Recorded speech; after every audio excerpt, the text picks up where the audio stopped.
Continuamos en esta tarde de martes de Resistencia en Play FM. Y arrancamos otra hora más. Llegamos a las 16.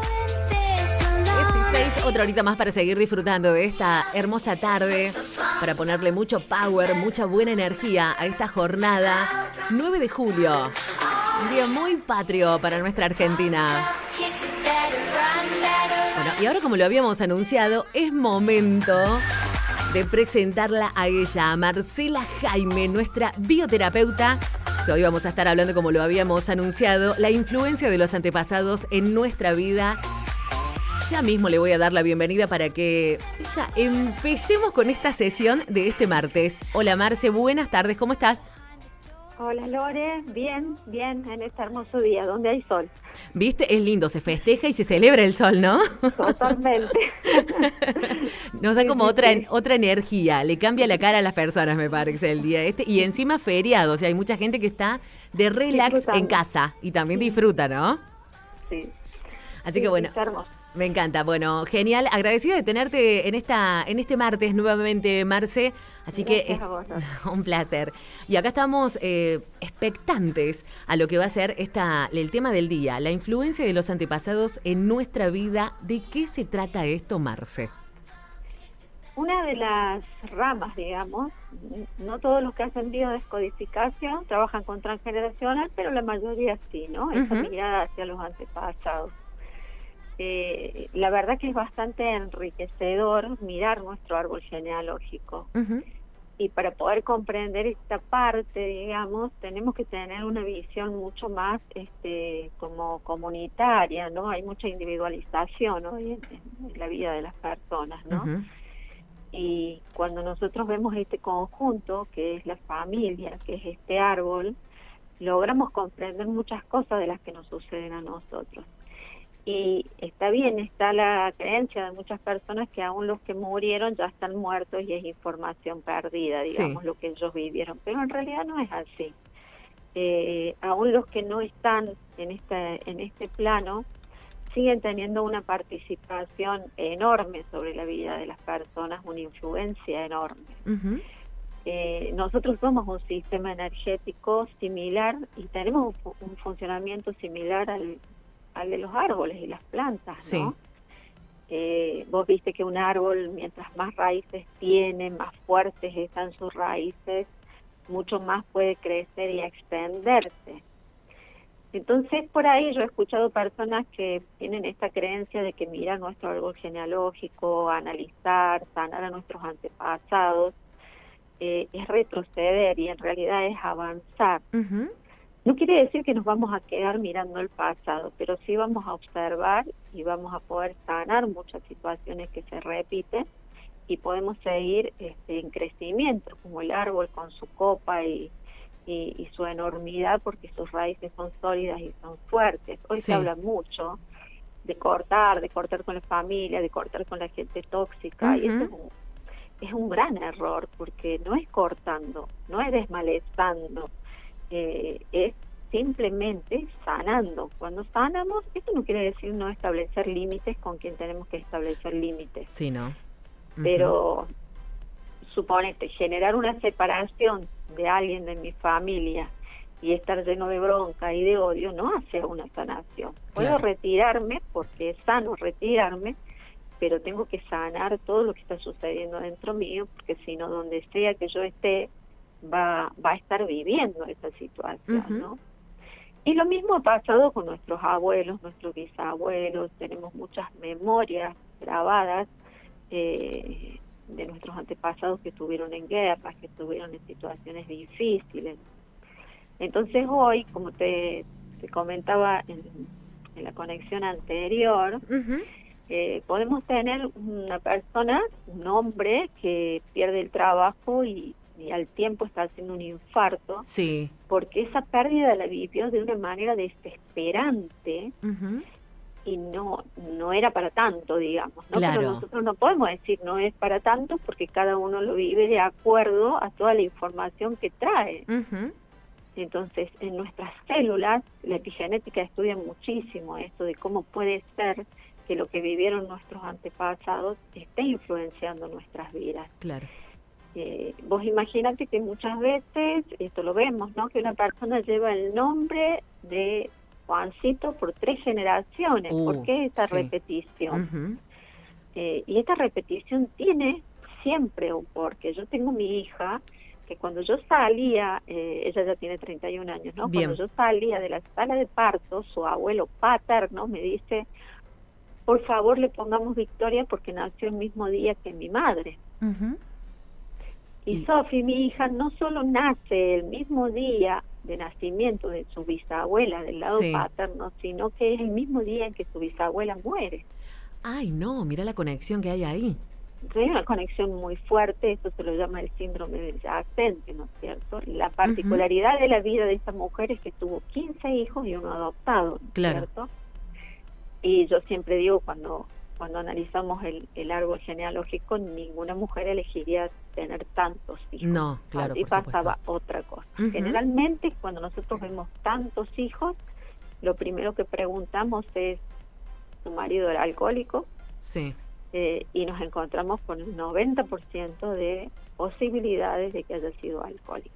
Ajá, mira vos. Por supuesto que las mujeres del pasado nunca iban a hablar de abuso de su pareja porque ellas entendían que al estar casadas era su deber cumplir. Sí.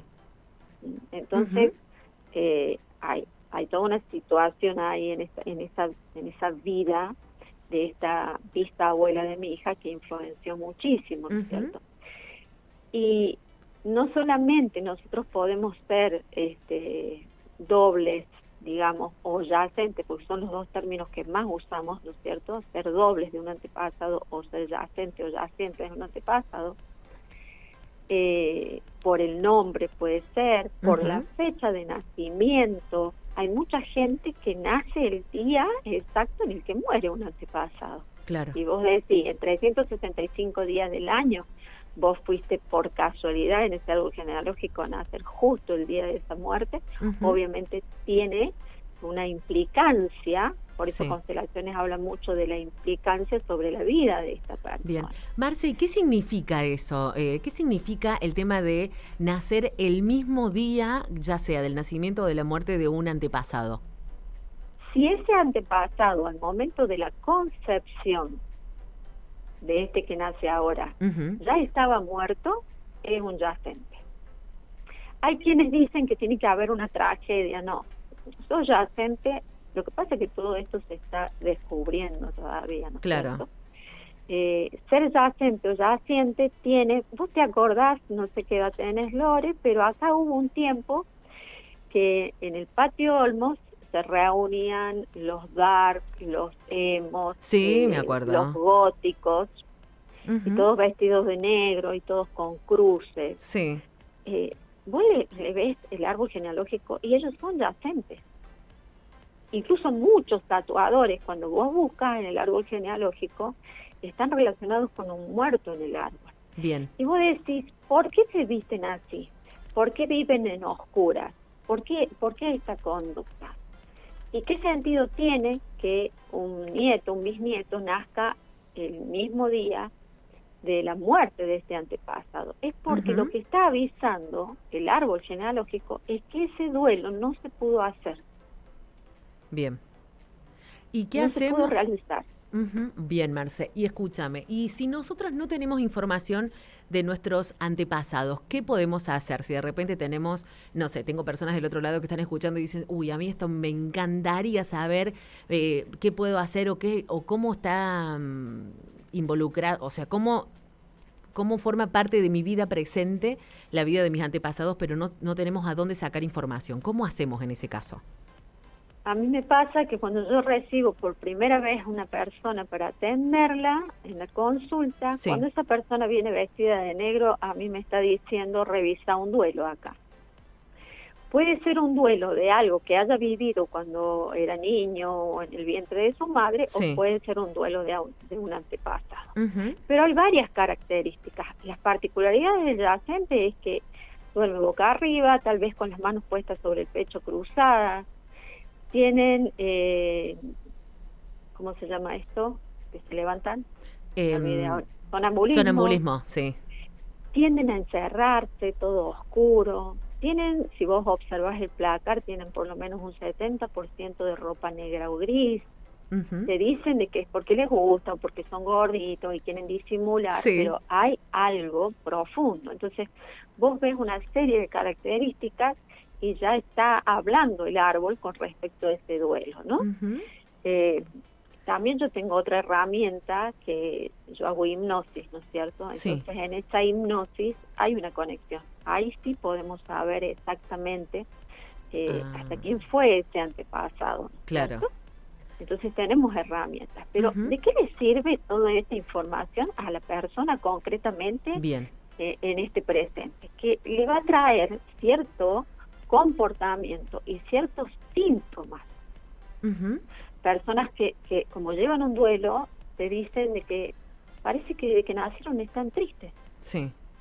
Porque están con un duelo. Entonces son tristes, apagadas, se manifiestan que no tienen ganas de vivir, que no le encuentran sentido a la vida, porque están llevando el programa de este antepasado. Claro. Marce, y te pregunto, ¿esto puede surgir en algún momento de la vida o porque a veces puede pasar de que no nos damos cuenta de esto y de repente después, o puede ser siendo ya adultos o en la adolescencia, esto de el tema del color de la vestimenta? Por ejemplo, ¿se puede despertar esto en algún momento específico de la vida o tiene que ser que siempre ha sido así? No, la persona ya viene con una tendencia. Ahora, si esto aparece en un momento de la vida determinado, también puede ser lo que nosotros llamamos un síndrome aniversario. El síndrome aniversario es misma fecha, mismo mes, se repiten ciertas situaciones, ¿no? O sea, el otro día yo atendí a una señora con un cáncer de mama y resulta que ella va al médico un 17 de febrero y le diagnostican ese cáncer de mama, lo cual fue un shock muy fuerte para ella. Y el año anterior, un 17 de febrero, estaba muriendo su papá, ¿no? Entonces, por fechas, meses, nos está avisando. ¿Viste que hay gente que antes de su cumpleaños siempre le pasa algo? Sí, es cierto. Entonces, tenemos que observar estos síndromes, esto que está mostrando la persona. Lo curioso de esto y lo hermoso de esto es que cuando la persona sabe que lleva esa información, la hace consciente, es como que instintivamente, por decirlo así, esta frase de Carl Jung que decía, hasta que tu inconsciente no sea consciente, tu inconsciente dirigirá tu vida y vos lo vas a llamar destino. Claro. Y en realidad ahí tenés que ver la parte del inconsciente. Claro. Y de repente, Marce, con esto que nos estás contando de los antepasados, si una persona tiene todos estos puntos que vos acabás de mencionar, de repente si lo sana, se puede desbloquear cosas que pueden estar pasando en la vida presente de la persona, por ejemplo, lo laboral, lo afectivo, o no tiene que ver. La persona generalmente tiene un antes y un después. El síndrome de adyacente es algo muy fuerte en la vida de la persona porque es como si el antepasado, suponete que un papá, se le muere su papá, sí. O sea, el abuelo de este nieto, digamos que nace el adyacente, y nunca pudo elaborar ese duelo. Entonces este hijo nace para sustituir, es como que el padre le dice, por favor, sé mi padre, prolongar la vida de su propio padre. Hace un tiempo hubo una entrevista, creo que es un programa de la televisión, que estuvo Ángeles Walder, muy conocida ella también con descodificación biológica, y el periodista le pregunta a ella, porque él vivió la muerte, no recuerdo de su papá o de su mamá, mientras la esposa estaba embarazada de ese niño, ¿no? Y hubo una conmoción en el hombre, en el periodista cuando habló de esto, ¿no? Sí. Entonces Ángeles Walder le habla de este duelo que llevaba el niño y él le dice, es un niño, dice, totalmente alegre, feliz, está todo el tiempo moneando. Y era evidente que ese niño nacía para encomendar esta tarea de yo tengo que traer la felicidad a este sistema familiar porque acá hubo un dolor muy grande. Claro. Entonces, también cada uno de los hijos y cada una de las personitas que van haciendo tiene una especie de orden de el árbol genealógico de qué es lo que va a ejecutar en su vida. Uh-huh. Y el margen de libertad que la gente dice, bueno, somos mentira, es muy poco el margen. Vos imagínate que si Carl Jung dice que el 2 o 3% es consciente, claro, nos gobierna totalmente el inconsciente. uh-huh, Pero cuando la persona hace consciente de dónde viene esto que le está sucediendo, su vida cambia. perfecto. Sí Bueno, o sí, su vida cambia. entonces tenemos que ir por ese antes y después y hacerlo consciente, Marce. Exactamente, mirar hacia atrás este árbol y Uh-huh. seguir nuestra vida hacia adelante. No se trata de detenerte. Bien, ni de tampoco cortar, podar el árbol, como muchas personas dicen, que arrancaste diciendo eso, ¿no? Que esto también es mucho de lo que se está hablando hoy. Es como decir, bueno, no hay si personas tóxicas. Exacto. No existen personas Uh-huh. tóxicas. Existen gente con problemáticas. Perfecto. Bueno, y qué mejor que contactarte a vos, Marce, para empezar a indagar un poquito más en todo esto, porque esto estamos viendo un 5%, creo, de todo lo que es y la profundidad que tienen estos temas, de lo que es la biodescodificación, el transgeneracional y todas las terapias que haces vos que son completísimas para empezar a involucrarnos, ¿no? Y empezar a ser consciente nuestra vida, que sea todo consciente. Sí, bueno, hoy tenemos una ventaja enorme que las personas no necesitan tanto trabajo interno, hacen consciente y desactivan sus conflictos. Bueno, me encanta. Bueno, Marce, les voy a invitar a todos los oyentes que te sigan en redes sociales para saber un poquito más de toda la información, además de escucharte cada martes acá en Desmedidos por Play FM, tu Instagram, Marcela Jaime 1, así te van a encontrar en las redes sociales. Y también quiero aprovechar este momentito para contarte, a ver, tengo un mensajito acá que me dejaron, Javier de Nueva Córdoba, que dice, preguntarle a Marcela, ¿por qué aparece la insulinoresistencia? Que es el paso anterior a la diabetes. Eso es lo que me dejan acá de consulta para vos. El tema de esto que él está planteando, hay dos componentes ahí, ¿no? Uh-huh. Para que se genere esto. O sea, primero que ya la misma palabra te está hablando de resistencia. Sí. Vas a ver que las personas que tienen elevada su glucosa o que tienen estas problemáticas, ¿por qué sucede esto? ¿Por qué llevan la glucosa? La glucosa simbólicamente es energía en nuestro cuerpo. ¿Por qué esta energía que debe estar en equilibrio comienza a aumentar o a estar, por eso te mandan a caminar, porque se comienza como a desparramar por todo el cuerpo? Claro. Porque por eso te mandan a caminar, porque gastes esa energía. Porque como tengo un conflicto al frente con el cual no estoy pudiendo lidiar y estoy combativo con eso, estoy resistiendo esta situación, hago resistencia a esta situación, entonces tengo que tener la glucosa a mano y entonces el programa a nivel cerebral es disparar la glucosa para tenerla a mano por si tengo que combatir. Entonces hay que buscar en estas personas qué situación vivieron en la infancia, porque esto está como programa principal en la infancia. Bien. Donde tuvieron que hacer una resistencia, un papá agresivo, un abuso. Hay mucho contenido de abuso cuando hay una diabetes, una problemática, o haber visto algo, ¿no es cierto? Pero están en una lucha permanente con algo a nivel inconsciente. Bueno, entiendo. Y hay que encontrar este trauma. Perfecto. Bueno, Marce, gracias. Yo voy a estar recopilando todas las preguntas que me dejan acá porque ahora el tiempo no nos va a alcanzar para leer algunas otras más preguntas que tengo para vos, pero la vamos a guardar para alguna sesión de cada martes. De decir, bueno, hoy sacamos las dudas y consultas de todos los oyentes que nos fueron mandando en estas semanas, así que bueno, lo voy a tener acá guardadito para cuando llegue ese momento e ir respondiéndola en esa sesión. Marce, te agradezco esta comunicación, un placer escucharte y que nos des todas estas herramientas y nos encontramos el próximo martes. Bien, hasta el próximo martes, Lore, y muchísimas gracias a vos. Que tengas un hermoso día. Chau, chau. Hasta luego. Estás en Radio Play FM. Hoy es martes de Resistencia 95.9. Hashtag Martes de Resistencia.